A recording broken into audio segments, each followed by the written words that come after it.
अब सूत जी कहते हैं, ऋषि हो, तुमने बहुत ही सुंदर प्रश्न किए हैं मानव मात्र के कल्याण हेतु। जीव मात्र का परम धर्म भगवत भक्ति है। जीव मात्र का उद्देश्य भक्ति कैसी हो? अहेतु की अप्रतिहता, माने निष्कपट और निष्काम भक्ति होना चाहिए। यदि ऐसी भक्ति हमारे भीतर जागृत हो गई तो जनयत्यासु वैराग्यम ज्ञानम च यद हेतुकम। भक्ति यदि आपके भीतर सच्ची है तो ज्ञानम वैराग्यम च आसु जनयति। आपके भीतर ज्ञान और वैराग्य का अपने आप ही जन्म हो जाएगा। भक्ति के ही तो बेटा है ज्ञान और वैराग्य। तो भक्ति होगी, अरे मां होगी तो बच्चे पैदा होंगे, पर मां का मातृत्व तभी पूर्ण होता है जब पुत्रवती बने। ऐसे ही हमारी भक्ति की सार्थकता तभी है जब भगवान के स्वरूप का हमें बोध होने लगे और जगत से हमें वैराग्य होने लगे। भजन तो खूब कर रहे हैं पर रस संसार में ही आ रहा है और भगवान में आकर्षण भी नहीं हो रहा, तो आपकी भक्ति बंध्या है। मां जैसे पुत्रवती बनने पर गौरवान्वित होती है, ऐसे ही भक्ति की सार्थकता तब है जब ज्ञान और वैराग्य आपके भीतर भक्ति में जन्म लें। अन्यथा ज्ञान बिना भक्ति और वैराग्य बिना भक्ति, उसकी शोभा नहीं, बंध्या भक्ति है। बोलो राधे राधे। ज्ञान बिना भक्ति हो तो कैसी होती है? माता जी पहुंच गई पूजा करने के लिए ठाकुर जी के पास, और यदि मंदिर में प्रवेश नहीं हो पा रहा और माता जी को बतासे का भोग लगाना है तो बतासा फोड़ा और ये चढ़ा, जय ठाकुर जी महाराज। और अंदर तक कहीं प्रवेश मिल गया तो पता चला बतासा या रबड़ी जो भी भोग लगाना ठाकुर जी के मुंह में भर दी। अब पूजा कैसे करी जाती है, भोग कैसे लगाए, वो उसका ज्ञान कुछ नहीं है। उनकी तो भक्ति है और श्रद्धा है कि ठाकुर जी को हमें पूजना है। अब जैसे समझ में आवे वैसे पूज दिया। तो ज्ञान बिना भक्ति की शोभा उतनी नहीं होती। भक्ति तो हो पर उसका ज्ञान भी होना चाहिए। भगवत सेवा कैसे की जाती है उसका बोध हो। अच्छा, भक्ति भी है और ज्ञान भी है। कैसे पूजा किया जाता है, सेवा का स्वरूप क्या है? हम अष्टयाम सेवा से भी परिचित हैं, सेवा पूजा से भी परिचित हैं और भक्ति भाव भी बहुत है, पर वैराग्य ना हो तो पता चला सेवा पूजा करके बैठ गई, ज्ञान है इतना मंत्र जाप करना चाहिए, ऐसे मंत्र जाप करना चाहिए, मंत्र में बोलना नहीं चाहिए, सब ज्ञान है। माता जी पूजा सेवा से निवृत्त होकर के अब भजन करने बैठ गई भगवान का, परंतु वैराग्य विहीन स्थिति यदि हो तो क्या होती है कि माता जी भजन तो कर रही है और दृष्टि चारों तरफ घूम रही है, घर की व्यवस्था ठीक ठाक चल रही है कि बहू ने नहा लिया कि नहीं, और पता चला कि बहू पड़ोसन के आने पर गप्पे मार रही है उससे बैठी बैठी, और उधर चूल्हे पर दूध बन रहा है और सासू जी भजन कर रही है। अब उन्हें गप्पे भी सुनाई पड़ रही हैं बहू की और उधर दूध भी उफनता दिख रहा है। अब इधर माला की स्पीड, ज्यों ज्यों दूध उफनता जावे त्यों सासू जी की माला तेज होती जावे। अब बेचारी बोल सकती नहीं, ज्ञान है, बोल नहीं पा रही, फिर भी अब पूरी ताकत लग रही है, आंखें लाल हो रही है, अब बहू फिर भी नहीं सुन पा रही और माला तेज हो गई। आज माला पूरी कर लूं, अपना नियम पूरी कर लूं, खबर लूंगी इसकी। बहुत गप्पे मारती रहती, करना धरना कुछ नहीं, सब दूध बर्बाद कर दिया। जितना दूध बर्बाद नहीं हुआ उतना अपना खून जला लिया, ये हालत हो जाती है। कहने का तात्पर्य है कि वैराग्य के बिना भक्ति हो भी तो भी एक समस्या ही रहती है। भक्ति की सार्थकता कब है? जब भगवत स्वरूप का भी ज्ञान हो और जगत से वैराग्य हो। आज नहीं तो कल बहू को तो जैसे करना वैसे ही करेगी, तुम कब तक अपने इशारों पर चलाओगे? तो जितने क्षण प्रभु के पास बैठे उतने क्षण तक प्रभु का होके बैठे, जगत का होके नहीं। तो ऐसा ज्ञान और वैराग्य से संपन्न जब भक्ति होगी तो भक्ति सार्थक है, माने पुत्रवती भक्ति है, ज्ञान वैराग्य से युक्त भक्ति माता है। तब उनकी शोभा होती है। तो जनयत्यासु वैराग्यम ज्ञानम च यद हेतुकम्। जितने भी धर्मानुष्ठान किए जाते हैं वो केवल भगवत भक्ति के लिए होते हैं। आपने पुरस्करण बहुत किए, तमाम अनुष्ठान कर डाले, पर भगवान की कथा में रुचि नहीं आती, भगवान की लीलाओं में आनंद नहीं आता, तो हमारे सूत जी महाराज स्पष्ट कहते हैं श्रम एव ही केवलम। पूरा परिश्रम कर रहे हो, अभी आपको भक्ति की सार्थकता प्राप्त नहीं हुई, वास्तविक भक्ति आपको नहीं मिली। जैसे पतिव्रता पति की सेवा तो करे, पत्नी है सेवा तो करनी चाहिए, परंतु पति की रुचि समझ में ना आवे, तो पति की रुचि न समझती हुई और पति कुछ कहे कुछ चाहे और पत्नी कुछ और करे, उल्टा सीधा व्यवहार करे, तो इसका मतलब वो पति के रुख को ठीक से समझी नहीं। और सच्चा यदि प्रेम है तो उस प्रेम में ये चमत्कार होता है, जिससे सच्चा प्रेम यदि आप करेंगे तो उसको कहने की भी आवश्यकता नहीं पड़ेगी, आप उसके रुख को देखते ही उसकी रुचि समझ लेंगे कि इस समय ये क्या चाहते हैं। तो सच्चे प्रेम का ये चमत्कार है कि मन की बात भी जाने लगे। सेवा भक्ति में तो वो शक्ति होती है। श्री नाभा गोस्वामी जी महाराज, गोस्वामी तुलसीदास जी महाराज के समकालीन संत नाभा जी, जब 5 वर्ष के बच्चे थे अंधे पैदा हुए थे, अकाल पड़ गया, भोजन के लाले पड़ गए, तो माँ बाप ने सोचा कि अंधे को कहां लिए फिरेंगे, तो जंगल में ही उस बच्चे को छोड़ दिया और माता पिता चले गए। बच्चा जंगल में पड़ा रहा, अंधा तो था, जाए कहां। इतने में श्री स्वामी अग्रदास जी महाराज निकल पड़े जंगल से। ये रामानंद संप्रदाय के संत थे। बच्चे को जब जंगल में खड़ा देखा तो पूछ दिया, बेटा कौन हो और कहां से आए हो इस जंगल में? बालक ने आंखों में आंसू भर के कहा, महाराज ये यही जानना चाहता हूं कि मैं कौन हूं और कहां से आया हूं। स्वामी जी इस उत्तर से बड़े प्रभावित हुए। बच्चा होनहार है, प्रसन्न हो गए, हाथ में कमंडलू का जल लिया, प्रभु से प्रार्थना करके जो उसकी आंखों में मारा, तुरंत उस बच्चे में नेत्र ज्योति आ गई। बालक समझ गया मुझे समर्थ संत मिले हैं, चरणों में आत्मसमर्पण कर दिया और स्वामी जी के साथ ही चला गया। ऐसी जबरदस्त सेवा करी उस बालक ने श्री अग्रदास जी महाराज की कि वो क्या सोच रहे हैं, उनके मन की बात वो जानने लगा। अग्रदास जी महाराज मानसी सेवा करते थे ठाकुर जी की। कमरे के अंदर आंख बंद करके बैठ गए और मानसी सेवा में ठाकुर जी के पास मन से पहुंच गए और मन से ठाकुर जी को नहला रहे हैं, धुला रहे हैं, खिला रहे हैं, पिला रहे हैं, सुला रहे हैं, सारी सेवा मन से, क्रियात्मक कुछ भी नहीं। पुराने जमाने में पंखे चलते नहीं थे, गर्मियों का समय था।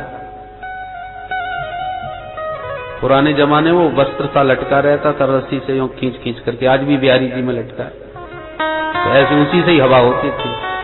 तो स्वामी जी जब मानसी सेवा में ध्यान मग्न बैठ जाते थे तो नाभाजी कमरे के बाहर वो रस्सी हिला हिला के गुरु जी की सेवा करते थे, पंखा करते थे।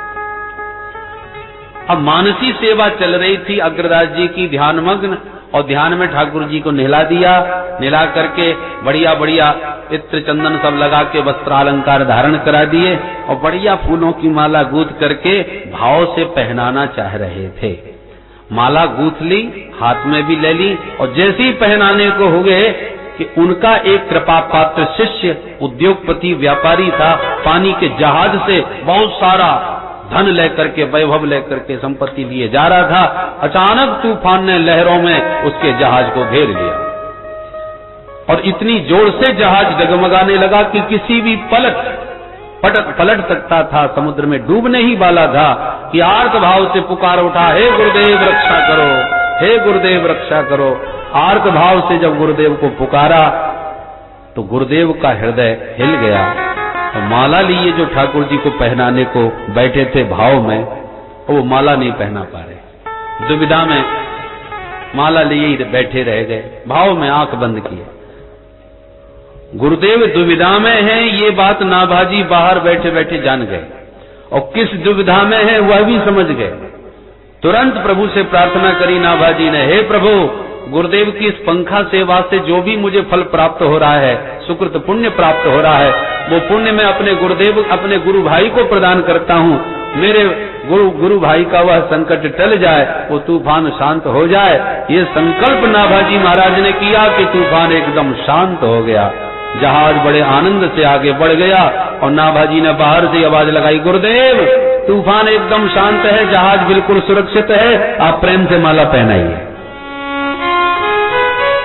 इतना सुनते ही गुरुदेव गदगद हो गए, नेत्र खुल गए और तुरंत बोले, बेटा कौन?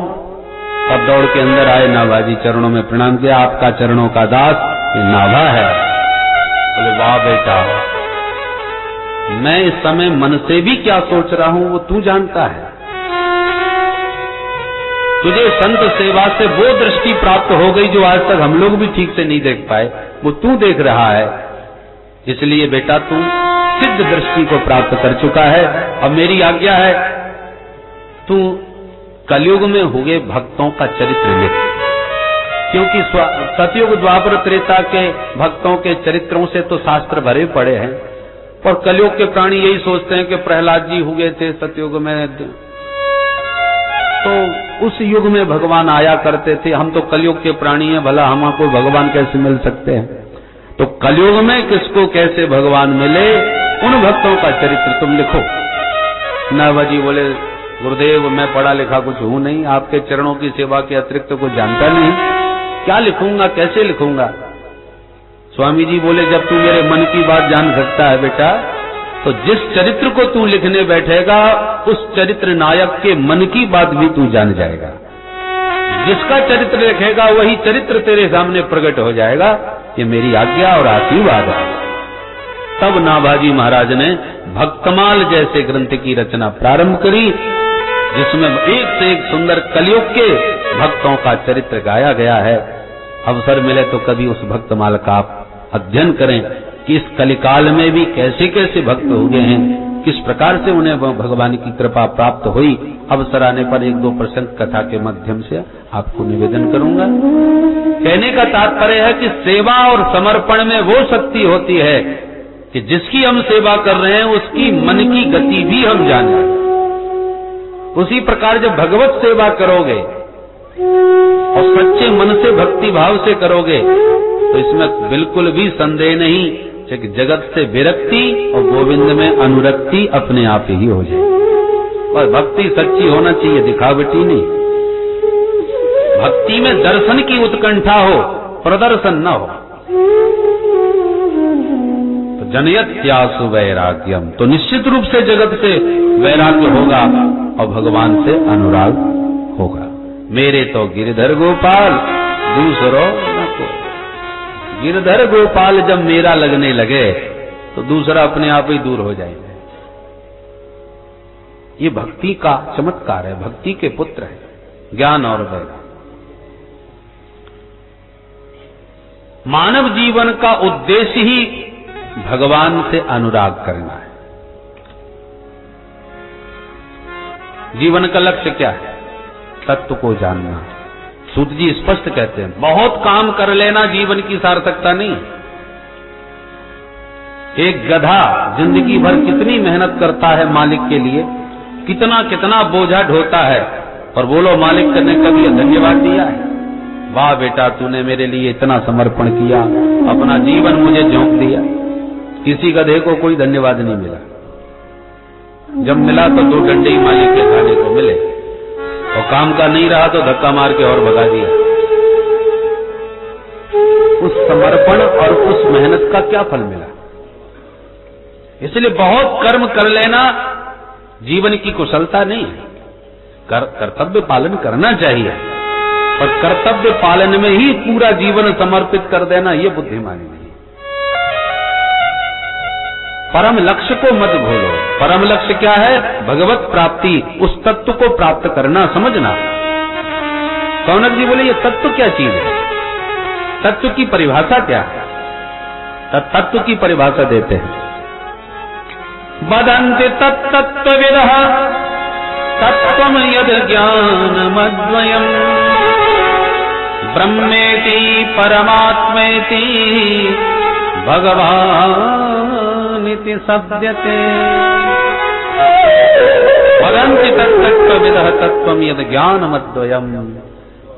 सूत जी कहते ऋषियों, तत्व ज्ञानी एक तत्व को ही विविध नामों से जानते हैं। एकम सद्विप्राह बहुधा वदन्ति।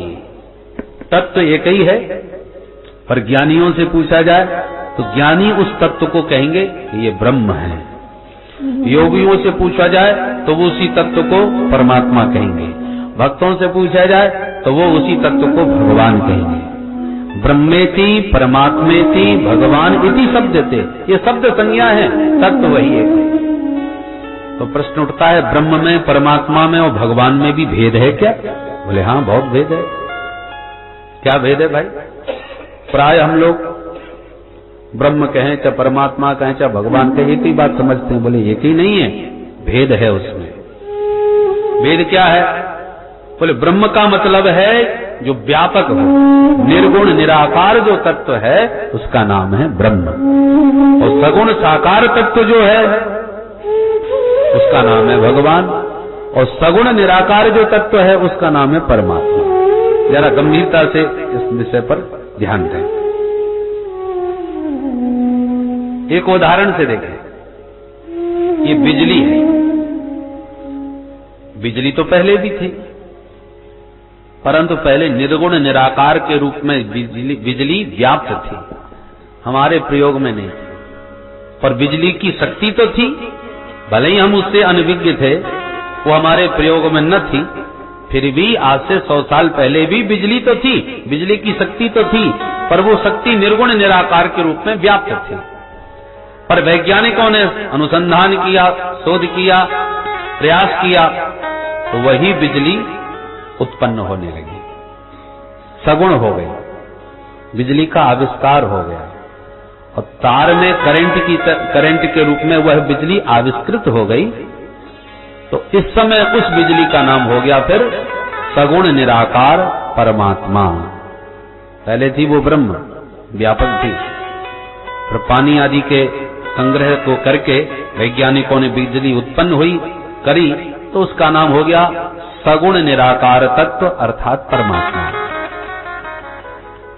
परंतु वही बिजली का तार बल्ब से जुड़ा और प्रकाश देने लग गया, तो वही बिजली अब सगुण साकार के रूप में एक प्रकाश की शक्ति के रूप में हमारी आंखों के सामने प्रकट हो गई। बिजली वही है, उसमें कोई भेद नहीं है।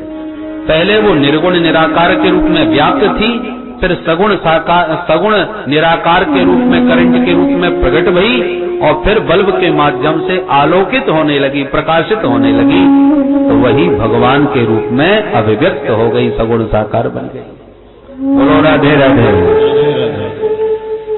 तो परमात्मा कहो या ब्रह्म कहो या भगवान कहो, तत्वतः वो एक ही चीज है, परंतु व्यवहारिक दृष्टि से यदि विचार किया जाए तो उसके भेद हो गए।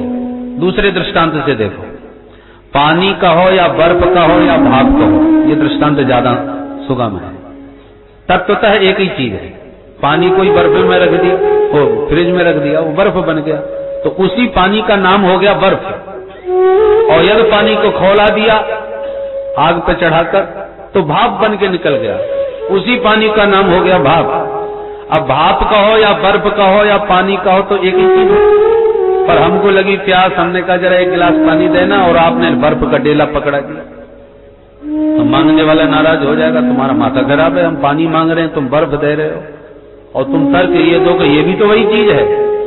तो तत्वतः वही चीज है, ये बात ठीक है, पर पानी की जगह पानी ही देना पड़ेगा, बर्फ की जगह बर्फ ही देनी पड़ेगी, नहीं, क्योंकि व्यवहार में वो गलत सिद्ध हो जाएगा। ऐसे ही तत्वतः एक ही चीज है, ब्रह्म कहो, परमात्मा कहो या भगवान कहो, पर रसिकों की दृष्टि से भेद है। जिस ज्ञानी को ब्रह्म में आनंद आएगा वह परमात्मा और भगवान में उसे नहीं आएगा, और भक्तों को जो सगुण साकार राम श्याम के रूप में भगवान से जो सुख मिलता है वो निर्गुण ब्रह्म में उन्हें आनंद नहीं आता। इसलिए तत्व तो एक ही है। तीसरे दृष्टांत से यदि हम कहें कि एक ही आटे से पूड़ी भी बनी, रोटी भी बनी, परांठे भी बने। बने तो एक ही आटे से, अब पूड़ी खाओ या परांठे खाओ या रोटी खाओ, परंतु जिसको रोटी की इच्छा है उसे रोटी ही देनी चाहिए। उनके सामने आपने परांठे रख दिए तो हाथ जोड़ लेगा, साहब पेट खराब है, हम नहीं चाख ही नहीं सकते। और जिसको खूब बढ़िया तगड़ी खुराक है, जठराग्नि प्रबल है, उसको परांठे नहीं दिए और रूखे फुल्का दे दिए तो हाथ जोड़ लेगा, तब रूखे फुल्का तो घर में ही बहुत है, यहाँ पर जो फुल्का खाने आए चकाचक माल छानेंगे, उसको उसमें आनंद आ रहा है। तो भैया अपनी अपनी सामर्थ्य है, पाचन शक्ति जिसकी जैसी हो और जिसकी जैसी रुचि हो, रुचि के अनुसार भोजन करेगा। किसी को रोटी में, किसी को परांठे में, जिसमें जिसको स्वाद आवे, बने सब एक ही आटे के। ठीक इसी प्रकार से यही एक तत्व रुचि नाम वैचित्र्यात् विविध रूपों में अभिव्यक्त हुआ है। अब तुम्हें रस किस में आता है? किसी को राम जी में, किसी को श्याम जी में, तो किसी को भोले बाबा में। अरे पूड़ियों में भी तमाम भेद हैं, कोई काली, पीली, नीली, हरी, जाने कैसी प्रकार की पूड़ियां बनती हैं। जिसको जिसमें स्वाद आवे, आनंद आवे, वही पाओ, वही उसके लिए सबसे उत्तम भोजन है। तो जो भोजन हितकर हो और रुचिकर हो वही उत्तम है। उसी प्रकार एकम सद विप्रा बहुधा वदंती, वही एक तत्व विविध रूपों में प्रकट हुआ है। इसलिए अनेक होते हुए भी वह एक है, एक होता हुआ भी वो अनेक है। इनमें कोई भेद नहीं है, पर स्वाद की दृष्टि से अवश्य भेद है, क्योंकि सबका स्वाद अलग अलग है। और जितने धर्म है उसमें तो एक ही है। अब तुम्हारा मन लगे या न लगे, तुम्हें लगाना ही पड़ेगा। और हमारे सनातन धर्म में अनेक हैं, जिसको जिसमें रस मिले उसी का आनंद लो, उसी की उपासना करो। किसी को भोले वाले देवता अच्छे लगते हैं तो ठीक है, भोले बाबा शिव की सेवा करो। किसी को चटपटे ठाकुर ज्यादा अच्छे लगते हैं, छल छबीले, तो ठीक है कन्हैया की शरण में आ जाओ। किसी को लगता है कि नहीं मर्यादा में निबद्ध होने चाहिए, ठाकुर जी सरल भी हो, मर्यादित हो, तो ठीक है राम जी की शरण में आ जाइए। किसी न को देवी माँ के रूप में यदि भगवान होते तो उनकी गोद में हम बच्चों की तरह खेलते, तो ठीक है भगवान देवी शक्ति के रूप में भी विराजमान है, उनके पुत्र बन करके उनकी गोदी में खेलो। तो भगवान शक्ति के रूप में एक ही है, परंतु नाम रूपों के रूप में अनेक है। और उस तत्व को जाने बिना, समझे बिना जीव का जीवन सार्थक नहीं हो सकता। समझने से क्या होगा? बोले भिद्यते हृदय ग्रंथि छिद्यन्ते सर्व संशया क्षीयन्ते चास्य कर्माणि दृष्ट एवात्मनीश्वरे। उस तत्व को जानते ही तुम्हारे अज्ञान की सारी ग्रंथियां खुल जाएंगी, बुद्धि के सारे संशय भ्रम समाप्त हो जाएंगे और समस्त कर्म बंधनों में से आप हमेशा के लिए विनिर्मुक्त हो जाएंगे। जब तक उस तत्व को नहीं जाना तब तक ये जन्म मरण का बंधन छूटने वाला कदापि नहीं है। और उस तत्व का ज्ञान आपको इसी मानव शरीर से ही हो सकता है, अन्य किसी शरीर में संभव भी नहीं है। इसलिए मानव जीवन की महिमा है। मोक्ष के मार्ग में जो ताला लगा हुआ है वो ताला मानव जीवन की ताली से ही खुलता है और कोई ताली उसमें फिट नहीं लगती। इसलिए मनुष्य शरीर बड़े भाग्यमान उस तनु पावा। इसकी महिमा इसीलिए है कि मनुष्य शरीर मिल गया है साधन धाम मोक्ष कर द्वारा। एक अंधा एक भवन में घुस गया, अब भटकता फिर रहा था, निकलूं बाहर कैसे निकलूं। एक ने कहा अरे दीवार का सहारा लगा लेकर के चल पड़, दरवाजा अपने आप तेरे पास आ जाएगा। बात ठीक थी, अंधा दीवार का सहारा स्पर्श करता हुआ चल दिया और जो दरवाजे के पास आया तो सिर में खुजली मची जोड़ से, तो खुजलाने लगा और जलता भी गया। 2 कदम में ही दरवाजा छूट गया। अब एक बार दरवाजा छूटा तो पूरे भवन का दोबारा चक्कर काटना पड़ा। दरवाजा एक ही है।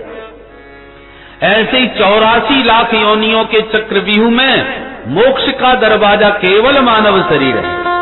अब इस मानव शरीर में यदि इस जीवन में आपने तत्व ज्ञान प्राप्त नहीं किया तो दरवाजा छूट गया और 84 का पूरा चक्कर आपको फिर दोबारा काटना पड़ेगा। पुनरपि जननम पुनरपि मरणम पुनरपि जननी जठरे जैनम। इसलिए संत बार बार सावधान कर रहे हैं, तस्मात् जागृति जागृति, जाग जाओ, अभी समय है, अवसर है। ये दरवाजा तुमसे छूटा जा रहा है। और खुजली क्या है? विषयों का सुख। जन्म जन्मांतरों के अभ्यास से जो विषय जन्य सुख हैं उनके हम अभ्यासी हो गए हैं। तो जैसे कुकर सुकर की योनि में हम विषय भोग करते रहते हैं, वही विषय सुख इस मानव शरीर में ही भोगते रहे, परंतु जिस दरवाजे से निकलना था वो दरवाजा हमारा वो खुजलाने के चक्कर में छूट गया। अरे खुजली तो आगे पीछे भी आप खुजला सकते हो, दरवाजा आए तो सावधान हो जाओ कि निकलना है अब बाहर, चूक ना जाए। तो वही चूक हमसे बार बार होती है और बार बार जन्म मरण की भवाटीवी में भटक रहे हैं।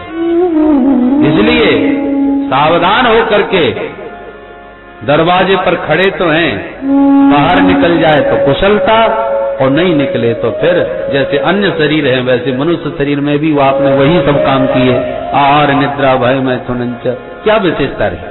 आप भी सोते हो, जीव जंतु भी सोते हैं, आप भी खाते हो, वो भी खाते पीते हैं, आपको भी डर भय लगता है, उनको भी डर भय लगता है, आपका भी परिवार, उनके भी बाल बच्चे हैं। भेद क्या है मनुष्य में और जानवरों में? भेद केवल यही है कि मनुष्य जानता है कि जीवन का स्वरूप क्या है, कर्तव्य जीव का कर्तव्य क्या है।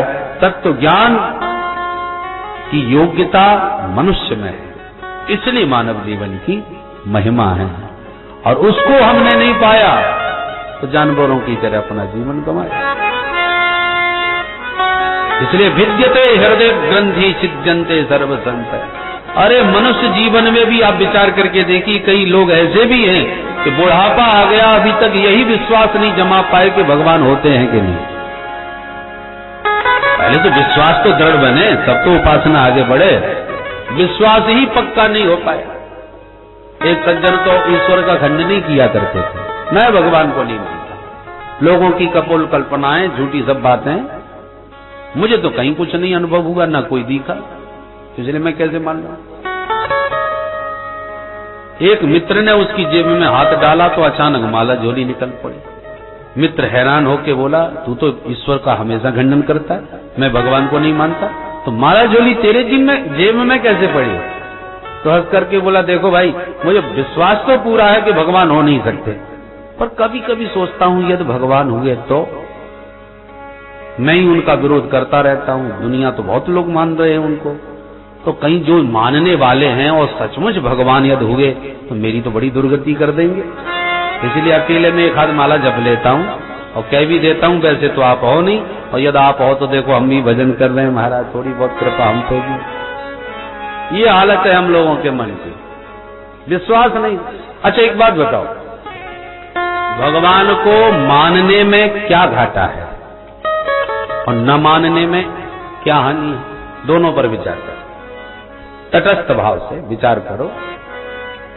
यदि भगवान हैं और हम नहीं मानते तो क्या परिणाम होगा, और मानो भगवान नहीं है और हम मान रहे हैं तो क्या नुकसान है? दोनों पर यदि विचार करके देखें। भगवान नहीं है और आप माने बैठे हो तो नुकसान कुछ भी नहीं होने वाला।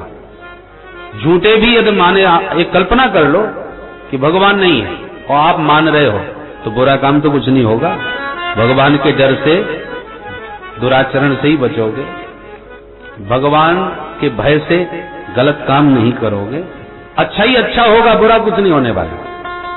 और भगवान है और आप नहीं मान रहे तो घाटा ही घाटा है। एक उदाहरण से समझ लो, एक गांव जंगल के बीच में था। अब गांव वालों ने हल्ला मचाया, अरे आजकल जंगल में शेर आ गया भैया, अकेले मत जाना कोई शहर, जब भी जाओ हथियार लेके और 2-4 लोग संग में ही जाओ। पर कुछ गांव वाले बोले, अरे हर बार लोग यही हल्ला मचाते हैं, शेर आ गया, शेर आ गया। शेर कहाँ रखे भाई जंगलों में, अब कोई नहीं है, सब बकवास अफवाह है। अब दो बातें हो गई, आधे लोग कह रहे हैं गांव के कि शेर आ गया, होशियार रहो, आधे लोग कह रहे हैं सब बकवास, शेर नहीं है। तो बोलो शेर माना जाए या नहीं माना जाए? कुछ लोग बोले भाई शेर हो या ना हो है, हम तो होशियारी से रहेंगे। बंदूक टांग करके 2-4 लोग मिल करके जाते हैं, अब शेर न भी मिला तो नुकसान तो कुछ भी नहीं हुआ, अपनी बंदूक लेके गए, अपने सुरक्षित गए, सुरक्षित आ गए, निश्चिंत होकर के गए, डर तो नहीं रहा। अब शेर सचमुच आ गया है और तुम उसे अफवाह मान रहे हो, सब बकवास, झूठी बात, हम मानते ही नहीं, और बिना हथियार के अकेले निकल पड़े क्योंकि हम मानते ही नहीं शेर को, और कहीं शेर निकल पड़ा तब मारा गया नास्तिक। तो नहीं मानता है उसी को पकड़ के खा जाएगा। तो शेर है और आप नहीं मानोगे तो मारे जाओगे, और आप शेर को मानते हो, भले ही शेर न भी रहा तो सावधान होकर के जाओगे और सुरक्षित रहोगे। उसी प्रकार ईश्वर है और आप मानते हो तो बहुत अच्छा, पर नहीं मानोगे और ईश्वर रहा तो दुर्गति हो जाएगी। परंतु मान करके चल रहे हो और ईश्वर न भी हुआ तो नुकसान होने वाला कुछ भी नहीं है। शुभ कर्मों में आपकी प्रवृत्ति होगी और आप दुष्कर्मों से बचोगे, हानि कुछ भी नहीं होने वाली। इसलिए ये दृढ़ विश्वास मन में स्थिर कर लेना चाहिए। भक्ति के 3 सोपान हैं, विश्वास, संबंध और समर्पण। पहले विश्वास दृढ़ हो, फिर ठाकुर जी से कोई संबंध जोड़ लो। ठाकुर जी तो हर संबंध न मानने को स्वीकार है। बेटा बना लो, बेटा बन जाए, पिता बना लो, पिता बन जाए, मित्र बनाओ, मित्र बन जाए, शत्रु बनाओ तो शत्रु भी बन जाए, जो चाहो सो बना लो। तो हे मोहे नाते अनेक, मानिए जो भाव है। हर नाता भगवान निभाने को तैयार है। इसलिए उस तत्व को जाने बिना जीवन की सार्थकता संभव नहीं। और वही तत्व अपना विश्वास दिलाने के लिए विविध रूपों में अवतरित होता है। वे ही राम और श्याम बन के हमारे साथ खेलने और खाने भी आए। 7 वर्ष की उम्र में गोवर्धन उठाए दिए। ये सारी लीला करके भगवान दिखाना चाहते हैं कि मैं हूं। बोलो राधे राधे। देखो, और धर्मों में, किसी धर्म में किसी का दूत आता है, उनके खुदा कहो, परमात्मा का, अल्लाह करो, जो भी कहो। अन्य धर्मों में ईश्वर का पुत्र आता है या ईश्वर का दूत आता है। ईश्वर खुद नहीं आता, उनका भगवान स्वयं नहीं आएगा, या तो अपना बेटा भेजेगा या अपना सेवक भेजेगा। पर ये केवल सनातन धर्म का ईश्वर है जो स्वयं आता है, दूतों को भी भेजता है, अपने सेवकों को भी भेजता है। श्री रामानंदाचार्य जी महाराज, श्री शंकराचार्य जी महाराज, अन्य अपने आचार्यों के रूप में अपने सेवकों को भी भगवान भेजते हैं, और अवसर आने पर स्वयं भी प्रभु पधारते हैं। श्री राम और कृष्ण के रूप में वह परिपूर्ण परमात्मा भी प्रकट होता है। बाकी लोग अपने को खुदा को पुकारते ना, खुद आ। खुदा का मतलब खुद आ, आप स्वयं आइए, नौकर चाकर न भेजिए। पर वो खुद आता ही नहीं, वो भेजता ही रहता है। ये केवल हमारा परमात्मा है जो केवल आता ही नहीं, हमारे साथ खेलता भी है, हमारे साथ खाता भी है, हमारे हाथों से बन भी जाता है, हमारे आंखों के सामने रोने भी लग जाता है।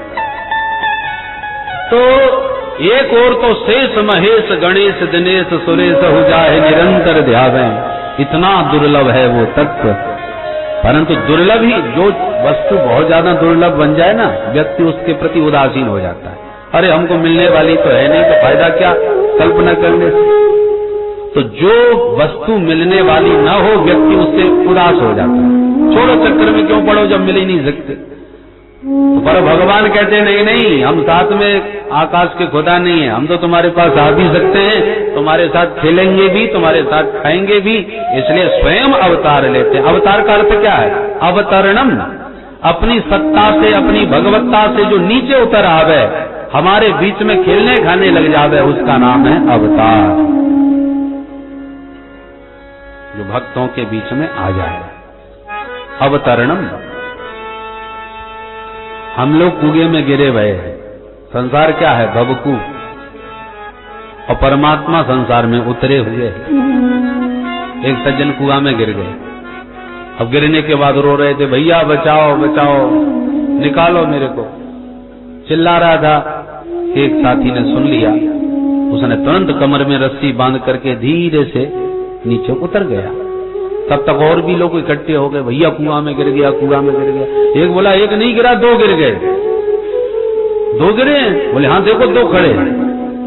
एक समझदार बोला अरे गिरा तो एक ही है, दूसरा तो अभी अभी उतर के गया है। वो तो कह रहा था 2 गिरे हैं, समझदार कह रहा था 1 गिरा है 1 उतरा है। तो गिरने में उतरने में कितना बड़ा अंतर हो गया।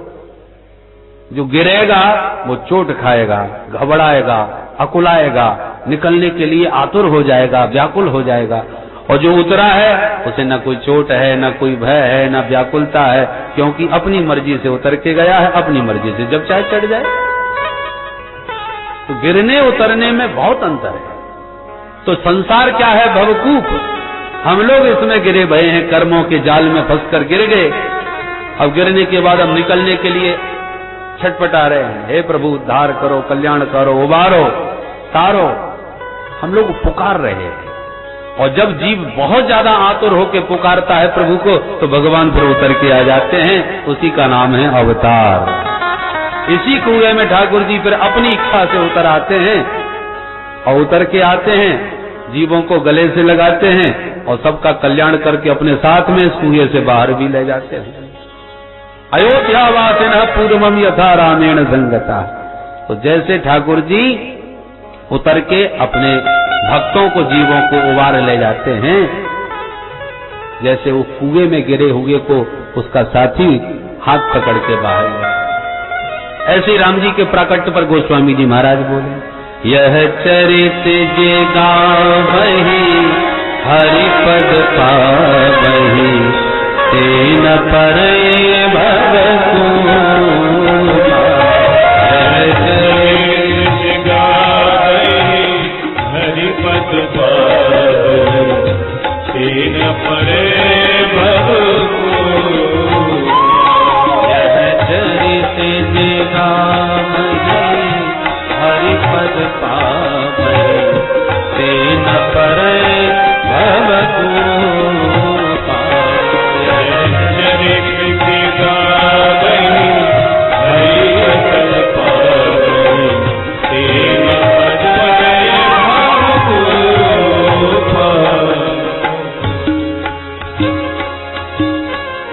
राम जी क्यों आए हैं?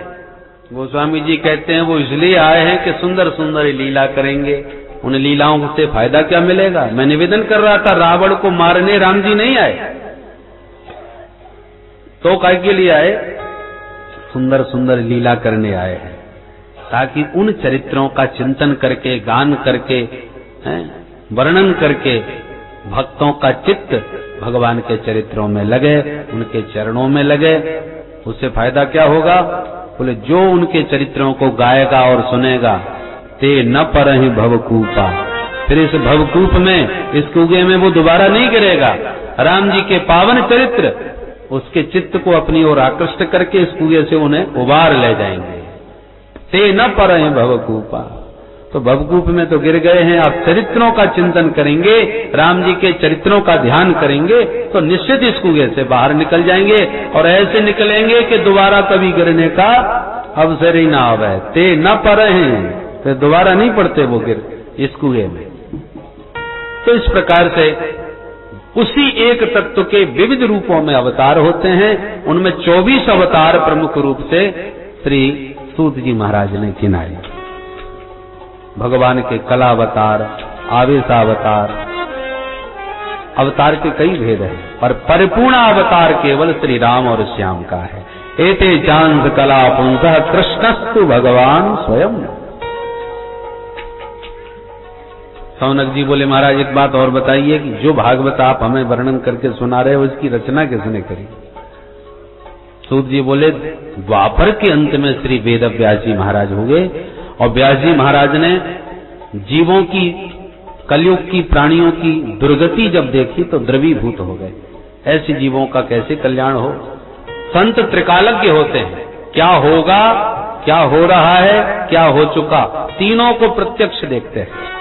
तो कलयुग के अति मंद प्राणियों का कल्याण करने के लिए व्यास जी महाराज ने एक वेद के पहले 4 विभाग कर दिए, ऋग, यजु, साम, अथर्व। फिर भी आत्म संतोष नहीं हुआ। पंचम वेद महाभारत की रचना करी, फिर भी संतुष्टि नहीं हुई। तब पुराणों की रचना करी, 17 पुराण लिख दिए, इतने पर भी शांति नहीं मिली। तब नारद जी महाराज प्रकट भये और बोले, व्यास जी महाराज पराशर नंदन, पाराशर्य महाभाग भवतः कच्चिदात्मना परितुष्यति शारीर आत्मा मानसेव वा। हे पराशर नंदन व्यास जी महाराज, आपका चित्त हमें अशांत दिखाई पड़ रहा है, उसका कारण बताऊं? बोले बताओ महाराज। बोले आपने ग्रंथ तो बहुत लिखे हैं, पर आपने अपनी योग्यता उसमें ज्यादा दिखाई है। अरे जब तक गोविंद के गुणानुवाद नहीं गाओगे व्यास जी, तब तक आपको शांति मिलने वाली नहीं है। मैं पूर्व में दासी पुत्र था, मुझ नारद को देखा, परंतु संतों के सत्संग से ऐसा संस्कार मेरा जगा कि मैं गोविंद के चरणों का दीवाना हो गया। उन्हीं का भजन करते करते शरीर छूटा तो ब्रह्मा का बेटा बन के इस जन्म में पैदा हुआ हूँ। और गोविंद के गुणानुवाद जब गाने प्रारंभ कर दिए तो आज ये नारद जगत पूज्य हो गया। संसार में अव्याहत गति, देवता हो, मानव हो, दानव हो, राक्षस हो, सब जगह मेरी पूजा होती है। ये है प्रभु के नाम का प्रताप। इसलिए व्यास जी आप ही गोविंद के गुण गाओ, तब शांति मिलेगी। नारद जी तो कह के चल दिए। व्यास जी ने तुरंत सरस्वती में स्नान करा और अपनी व्यास गुफा में बैठ के भगवान का ध्यान किया। ध्यान करते ही भागवत की भागीरथी प्रवाहित होने लगे। गा उठे गोविंद के गुणानुवाद, व्यास जी गाने लगे और गणेश जी महाराज लिखने लगे। और देखते देखते 18,000 श्लोकों का ये पावन ग्रंथ प्रकट हो गया। बोल भागवत भगवान की जय। अब भागवत जैसे ग्रंथ का दर्शन करके व्यास जी बड़े आनंदित, विचार करने लगे ये किसे सुनाना चाहे, किसे सुनाऊं, किसे पढ़ाऊं। याद आ गया अपना बेटा सुखदेव, पर वो तो न जाने जंगल में कहां बैठा होगा, कहां ढूंढने जाऊं उसे। तो व्यास जी ने अपने कुछ शिष्यों को भागवत के जगह जगह के श्लोक रटा दिए, 2-4। चेला जंगलों में उन श्लोकों को गुनगुनाते घूमने लगे। अब जहां सुखदेव जी समाधिस्थ बैठे थे वहीं से गुनगुनाता हुआ एक चेला निकल पड़ा और वो श्लोक सुखदेव जी के कान में पड़ गया जो गा रहा था चेला। कौन सा श्लोक? बर्हापीडम नटवरवपु कर्णयो कर्णिकारम् बिभ्रदवासः कनककपिशम् वैजयन्ती च माला रन्ध्राण वेणोरधर सुधया पूरयन् गोपवृन्दैः वृन्दारण्यम् स्वपदरमणम् प्राविशद गीतकीर्ति।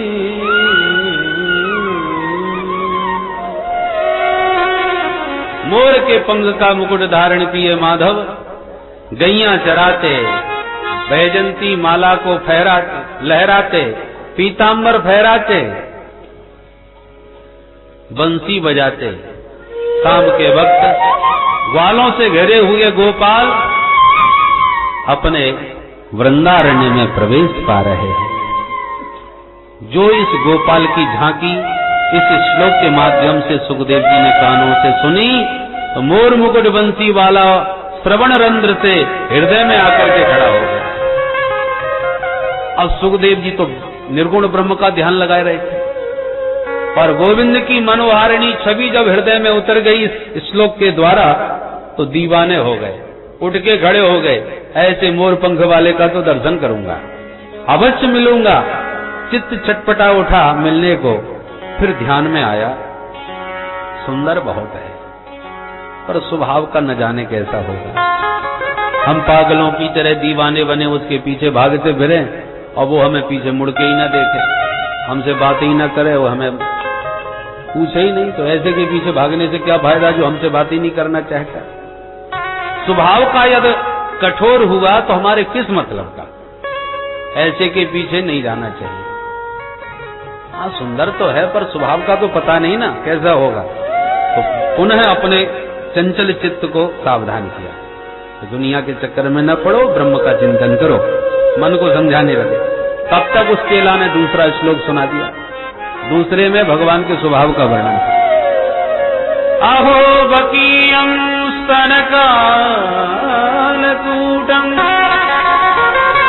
जिघांसया पाययदप्यसाध्वी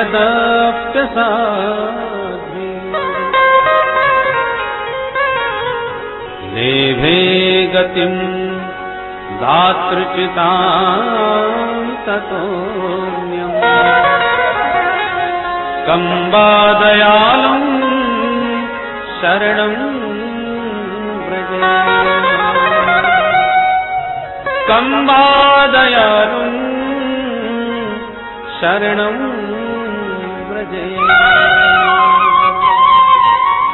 अहो आश्चर्यम्, इससे बड़ा महान आश्चर्य क्या होगा कि जो कालकूट विष लगाए स्तनों में पापनी पूतना स्तनपान करा के भगवान को मार डालना चाहती थी, विषपान करा रही थी, और उसके सारे पापों पर पर्दा डाल के प्रभु पुलकित हो गए, प्रसन्न होके बोले, अरे बुरी भली जैसी भी सही, पर काम तो मेरी मैया जैसा कर रही है। कितने प्यार से मुझे गोद में लिया, कितने प्यार से मुझे स्तनपान कराया, ये सारा व्यवहार एक माँ जैसा है। इसलिए धात्र्योचित गतिम लेभे, माँ जसोदा के समान गति उस पूतना जैसी पापनी को भी प्रभु ने प्रदान कर दी। ऐसे परम दयालु की शरण में भला कौन अभागा आना नहीं चाहेगा। जो पूतना में दोष नहीं देख सके वो भला भक्तों का दोष देखेंगे। जन अब गुण प्रभु मान का,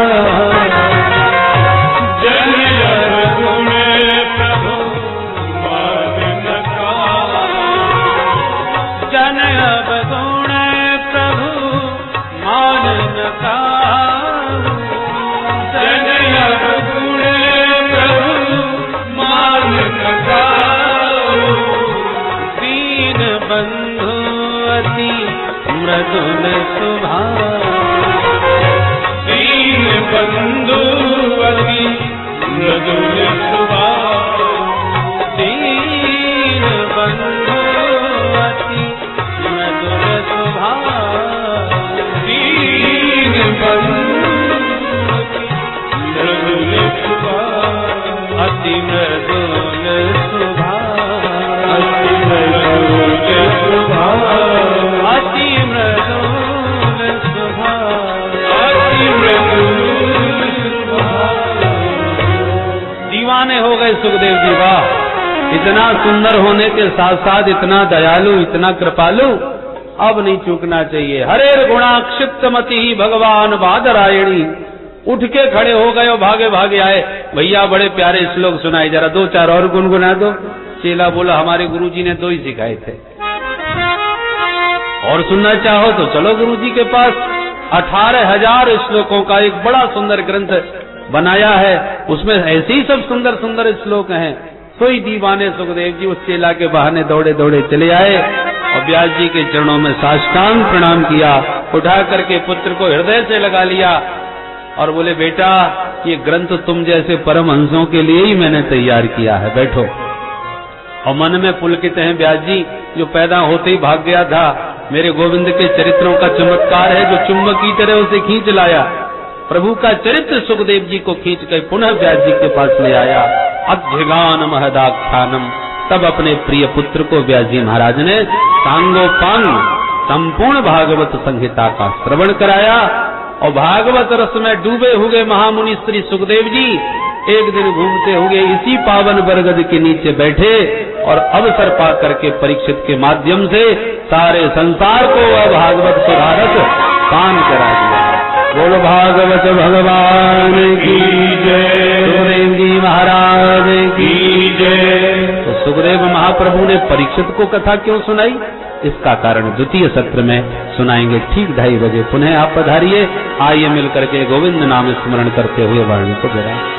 जय सिया राम, जय जय सिया राम, जय सिया राम, जय जय सिया राम, जय सिया राम, जय जय सिया राम, जय सिया राम, जय जय सिया राम, जय सिया राम, जय जय सिया राम, जय सिया राम, जय जय सिया राम, जय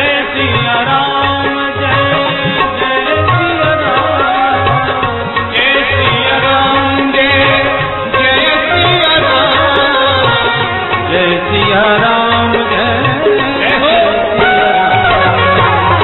जय सिया राम जय सिया राम जय सिया राम जय सिया राम जय सिया राम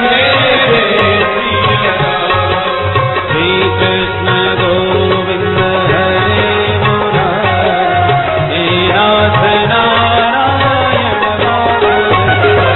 श्री कृष्ण गोविंद हरे मुरारी हे नाथ नारायण वासुदेव श्री कृष्ण गोविंद हरे मुरारी हे नाथ नारायण वासुदेव श्री कृष्ण गोविंद हरे मुरारी हे नाथ नारायण वासुदेव हे नाथ नारायण वासुदेव हे नाथ नारायण वासुदेव हे नाथ नारायण वासुदेव हे नाथ नारायण वासुदेव हे नाथ नारायण जय हो हे नाथ नारायण वासुदेव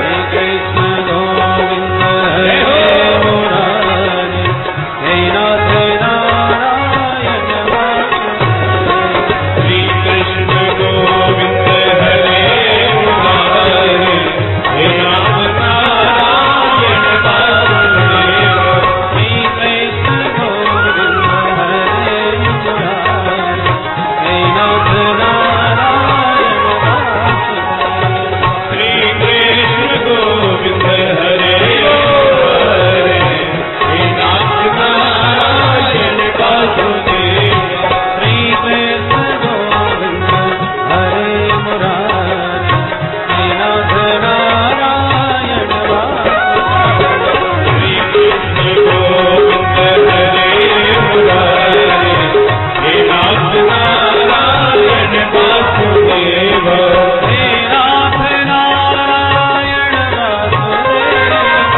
हे नाथ नारायण वासुदेव हे नाथ नारायण वासुदेव हे नाथ नारायण वासुदेव हे नाथ नारायण वासुदेव हे नाथ नारायण वासुदेव श्री कृष्ण गोविंद हरे मुरारी हे नाथ नारायण श्री कृष्ण गोविंद हरे मुरारी हे नाथ नारायण वासुदेव हरे कृष्ण कृष्ण कृष्ण हरि हरे राम राम राम हरे हरे कृष्ण कृष्ण कृष्ण हरे हरे हरे राम राम राम हरे हरे कृष्ण कृष्ण कृष्ण कृष्ण हरे हरे हरे राम राम राम हरे हरे कृष्ण कृष्ण कृष्ण कृष्ण हरे हरे हरे राम राम राम हरे हरे कृष्ण कृष्ण कृष्ण कृष्ण हरे हरे हरे राम राम राम हरे कृष्ण कृष्ण कृष्ण कृष्ण हरे हरे हरे राम राम राम हरे हरे कृष्ण कृष्ण कृष्ण कृष्ण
हरि बोल